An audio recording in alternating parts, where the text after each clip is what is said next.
Assalamualaikum warahmatullahi wabarakatuh. Salam sejahtera bagi kita semuanya. Om Swastiastu, Namo Buddhaya, salam kebajikan, rahayu.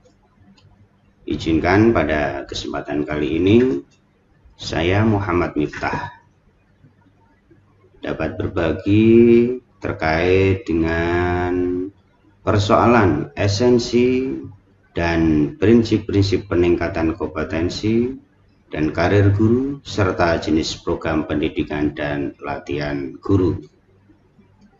Sebagaimana diketahui bahwasanya guru merupakan ujung tombak bagi penyelenggaraan dan keberhasilan pendidikan di tanah air. Hal ini menjadi perbincangan yang tiada henti dan tentunya banyak disorot dari berbagai macam kepentingan. Oleh karenanya, guru selalu dilihat dari peningkatan kompetensinya, update terhadap perkembangan, serta mampu beradaptasi dengan keadaan untuk dapat mempersiapkan bekal sebaik-baiknya bagi anak didiknya.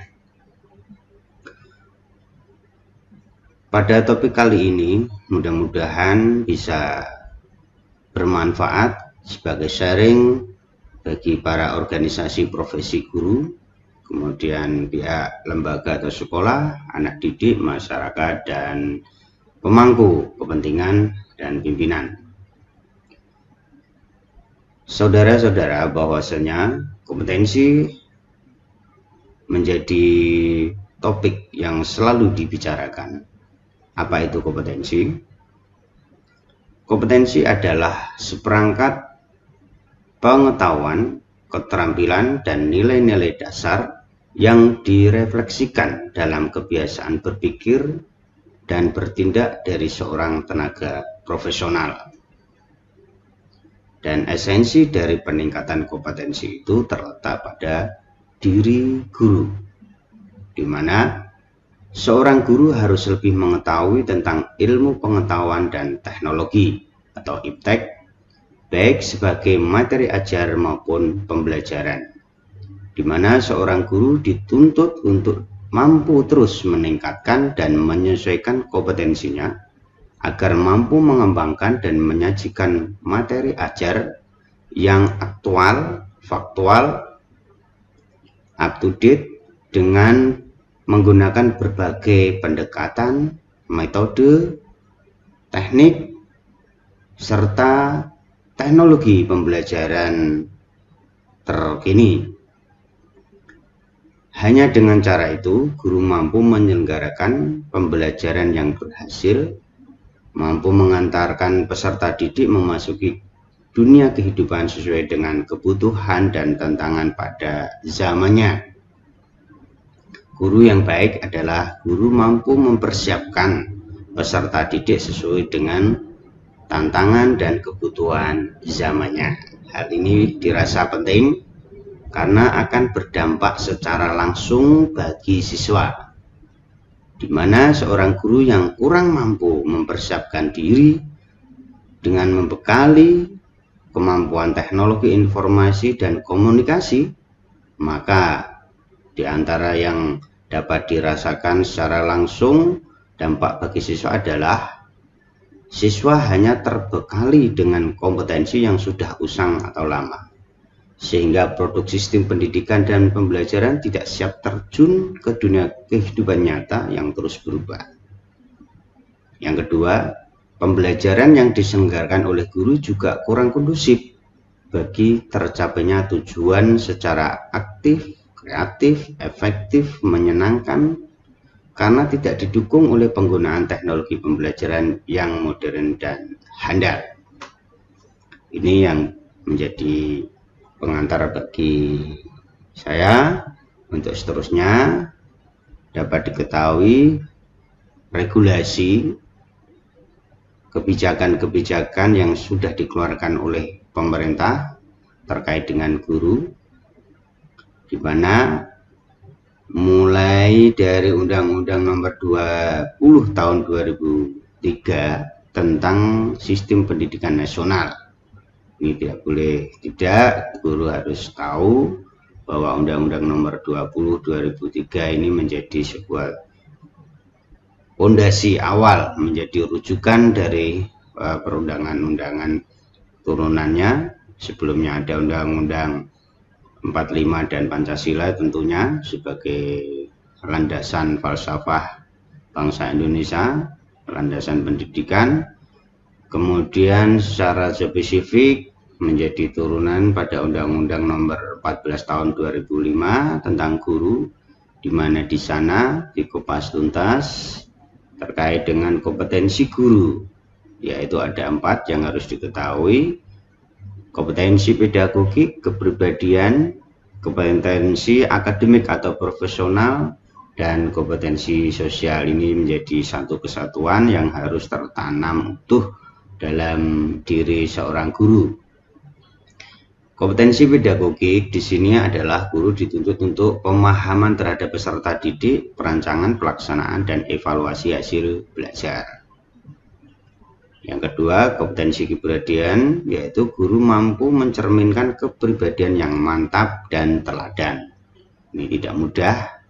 Guru yang baik adalah guru yang dapat menjadi suri tauladan.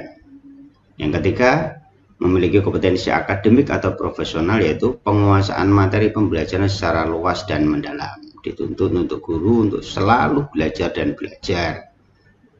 Yang keempat adalah sosial, yaitu guru dituntut untuk mampu berkomunikasi dan bergaul secara efektif terhadap lingkungan sekitar sekolah, dengan masyarakat, dengan wali murid, dan seterusnya. Selebihnya regulasi terkait Undang-Undang Nomor 20 2003, turunannya ada Undang-Undang Nomor 14 2005, yang seterusnya ada diturunkan pada PP 74 2008 tentang guru, kemudian ada Permenpan RB Nomor 16 2009 tentang jabatan fungsional, kemudian Permendikbud Nomor 17 2016 tentang penyaluran tunjangan, ada Permendikbud Nomor 10 2017 tentang perlindungan guru, dan seterusnya. Tentang kualifikasi guru, kepala sekolah, standar tenaga, laboratorium, dan seterusnya. Ini menjadi suatu bekal dan bisa didalami lebih lanjut. Selebihnya kita akan berbicara mengenai etika profesi kependidikan, di mana oleh Erikson bahwasanya setiap perkembangan kepribadian mempunyai tugas dan krisis masing-masing. Selain perbuatan yang baik, perbuatan yang kurang baik pun untuk membentuk keberadaan manusia, dan itu merupakan hal yang wajar saja. Oleh karenanya, guru yang profesional, etis, dan berkarakter serta berkomitmen kuat adalah guru yang memahami dengan baik etika profesi kependidikan. Karena ujung tombaknya ada pada etika. Kalau sudah etikanya sudah kurang baik, attitude-nya kurang baik, maka sebaik, sepandai, sehebat apapun guru itu akan dipandang sebelah oleh para guru, sesama guru maupun masyarakat dan orang tua.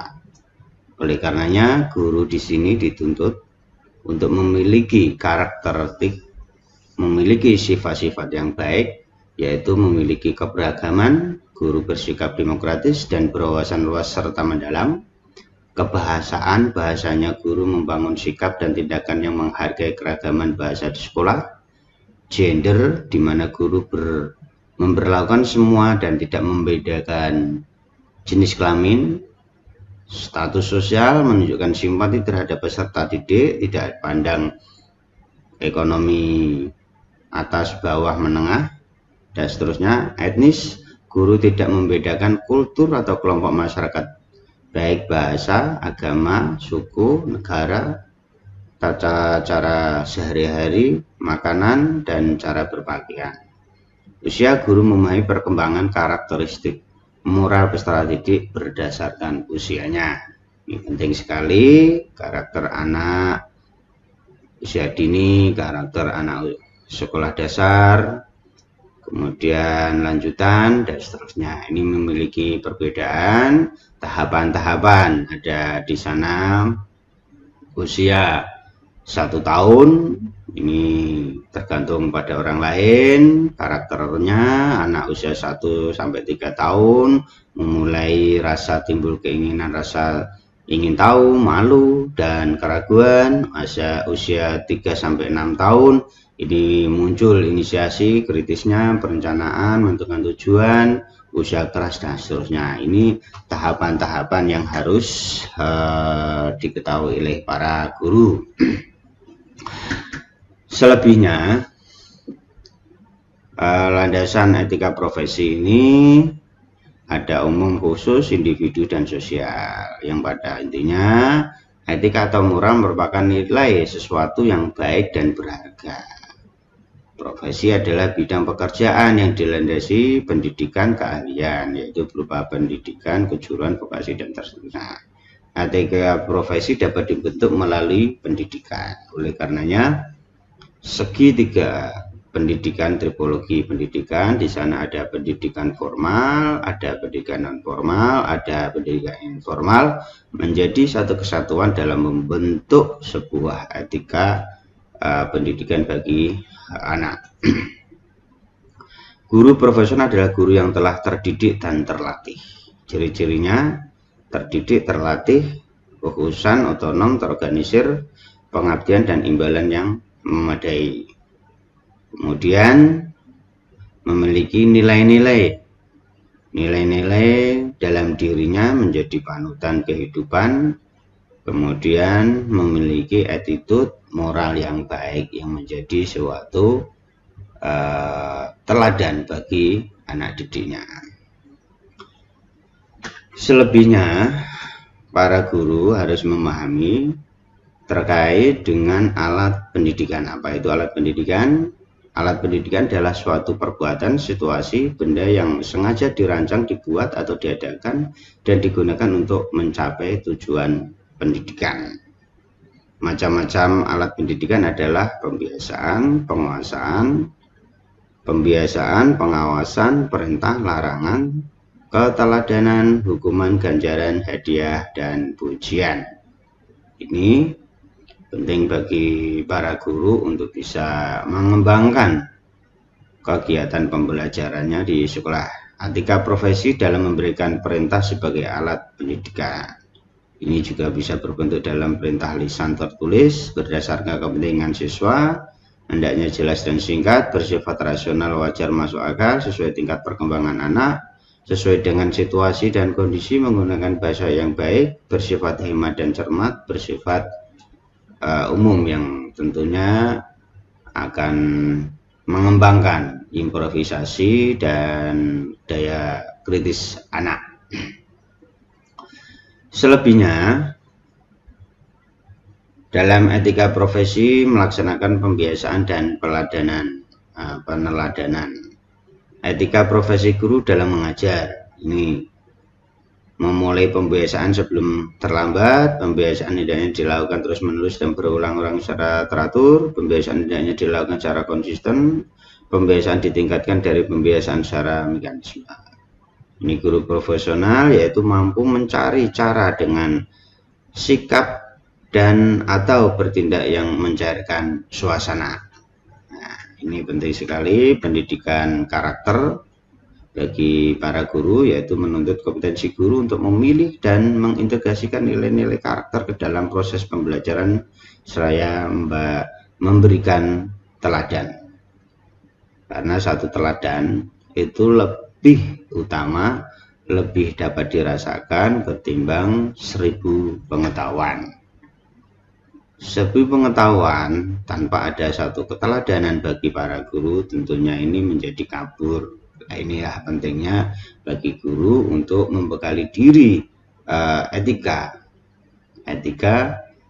karakter menjadi sebuah tuntunan bagi para peserta didik. Kemudian prinsip komitmen terhadap siswa dan profesi. Ini komitmen guru pada siswa, komitmen guru pada profesi harus bisa dibedakan, di mana guru mampu memberikan peluang siswa dari usaha pribadinya untuk belajar. Center of class adalah siswa. Ini jadi selalu memberikan fasilitas kepada para siswa untuk bisa berekspresi, bereksplorasi, ini menemukan berbagai macam pemahamannya, gitu ya. Mempersilahkan siswa mencari informasi dari sumber-sumber yang beraneka ragam, tidak menghalangi atau membelokkan kebenaran, mengusahakan belajar, dan keselamatan mereka mendampingi siswa dalam kesulitan dan keputusan, menghindari sara, ya, menyalahgunakan profesi untuk kepentingan pribadi. Ini yang penting sekali, jangan sampai menyalahgunakan profesi sebagai pendidik untuk kepentingan pribadinya. Kemudian guru juga dituntut untuk memiliki komitmen terhadap profesinya. Tidak boleh memalsukan pernyataan atau menggelapkan fakta, tidak boleh memalsukan kualifikasi profesionalnya, tidak boleh membiarkan seseorang yang tidak memiliki wewenang untuk mendidik atau mengajar, tidak boleh membuat pernyataan palsu yang merugikan teman, tidak boleh mengungkapkan informasi perihal siswa atau teman sejawat yang diperoleh saat melaksanakan tugas profesionalnya. Ini seperti dokter tidak boleh membocorkan apa penyakit dari pasiennya. Guru demikian tidak boleh, tidak mudah mengumbar atau membocorkan rahasia-rahasia kelemahan-kelemahan yang ada pada diri siswanya. Jadi ini penting sekali, oleh karenanya guru harus mampu meningkatkan kompetensi dan karirnya secara umum, yaitu memiliki prinsip demokratis dan berkeadilan serta tidak diskriminatif, dengan menjunjung tinggi hak asasi manusia, nilai keagamaan, nilai kultural, dan kemajemukan bangsa. Yang kedua, satu kesatuan yang sistemik dengan sistem terbuka dan multimakna. Selanjutnya adalah suatu proses pembudayaan dan pemberdayaan guru yang berlangsung sepanjang hayat, memberikan keteladanan, membangun kemauan, dan mengembangkan kreativitas guru dalam proses pembelajaran. Memberdayakan semua komponen masyarakat melalui peran serta dalam penyelenggaraan dan pengendalian mutu layanan pendidikan. Baik, guru profesional itu adalah dasar ilmunya kuat. Kedua, penguasaan kiat-kiat profesi berdasarkan riset dan praksis pendidikan, pengembangan kemampuan profesional berkesinambungan. Ini yang harus tertanam bagi para guru. Selanjutnya kita akan berbicara mengenai pengembangan diri dan profesi. Pengembangan diri ini mulai dari bawah, ada kualifikasi akademik, sarjana S1 yang linear, kemudian menempuh pendidikan profesi guru, memiliki sertifikat pendidik, uji kompetensi guru, dan mengikuti diklat. Untuk keterampilan-keterampilan yang akan datang, tentunya guru senantiasa membekali diri dalam pemahaman dan penerapan problem solving, self management, working with people, teknologi adaptation. Ini mau tidak mau para guru dituntut soft skill dan hard skillnya. Untuk pembinaan dan pengembangan karir, tentunya pembinaan dan pengembangan karir guru ini paling tidak memenuhi ranah ada penugasan, kenaikan pangkat, dan promosi. Sebagai bagian pengembangan karir, kenaikan pangkat merupakan hak daripada guru.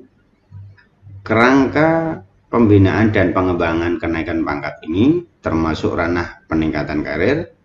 Kenaikan pangkat dilakukan bisa melalui sistem pengumpulan angka kredit, maupun pangkat karena prestasi kerja atau dedikasi yang luar biasa.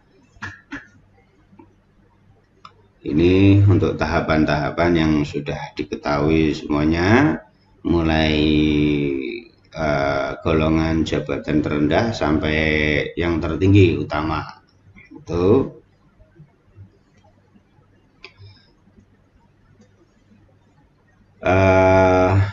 selebihnya, sebelum kita terkait dengan pengembangan keprofesian berkelanjutan, ini penting kami sampaikan, di mana tujuan pengembangan keprofesian keberlanjutan itu tujuannya adalah ini, meningkatkan kompetensi guru itu sendiri, memutakhirkan kompetensi guru, mewujudkan guru yang memiliki komitmen yang kuat, menumbuhkan rasa cinta terhadap profesinya, dan yang ketiga adalah meningkatkan citra, harga, dan martabat dari para guru itu sendiri.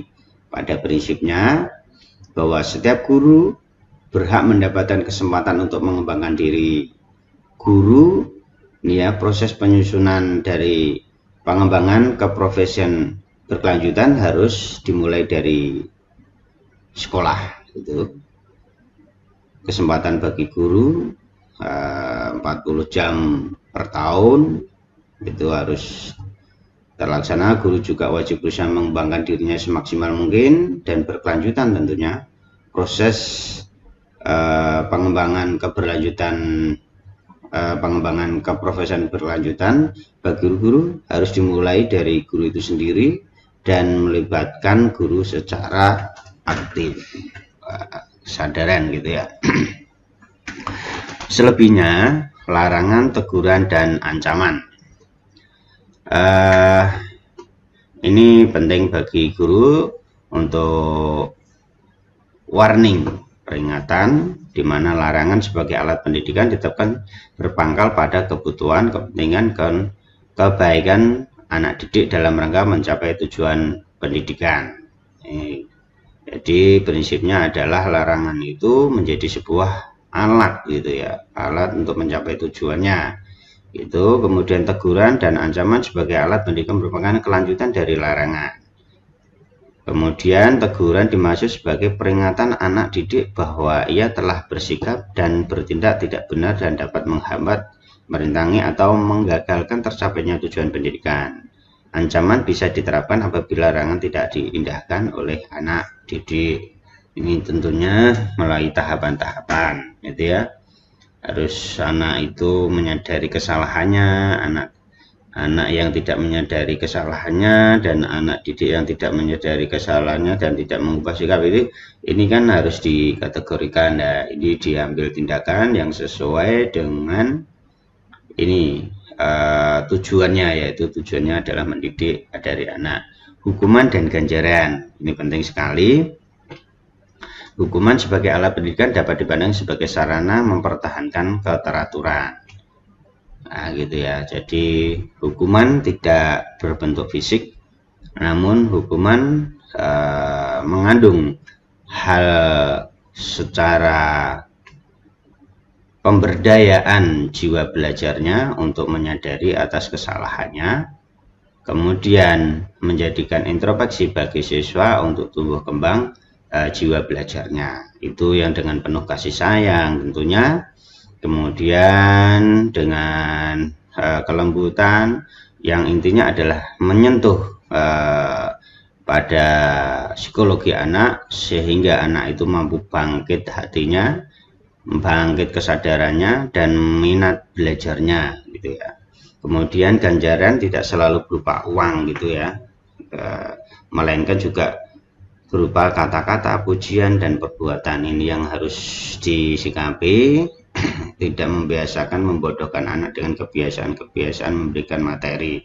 Ini yang harus disikapi dan diimplementasikan dari para guru secara situasional sesuai dengan keadaan yang ada, yang pada intinya menumbuh kembangkan kesadaran minat belajar, motivasi belajar anak. Kewibawaan ini bagi guru akan tumbuh dengan sendirinya ketika guru itu menjadi sorotan, menjadi tumpuan bagi anak dalam menyelesaikan problematika masalahnya, menjadi harapannya, menjadi pelindung serta pengasuhnya, dan sendirinya tentunya kewibawaan itu akan muncul pada diri guru, dan tentunya ini menjadi suatu kebanggaan bagi guru tersebut, di mana anak didiknya itu mengakui, menyayangi, mengikuti, dan meneladani dari apa yang diperbuat oleh para guru. Demikian yang dapat kami sampaikan untuk materi kali ini. Mudah-mudahan bisa dipahami oleh para pemangku, bagi mahasiswa, bagi calon guru, dan para guru yang memiliki profesi dalam rangka meningkatkan kompetensi melalui pendidikan dan pelatihan. Saya Muhammad Miftah, sampai ketemu di topik-topik yang selanjutnya. Terima kasih. Bila ada hal yang kurang berkenan, mohon maaf. Terima kasih. Saya sertakan bahan ini dalam kolom komentar, link kolom komentar. Terima kasih. Wassalamualaikum warahmatullahi wabarakatuh. Salam sejahtera bagi kita semuanya.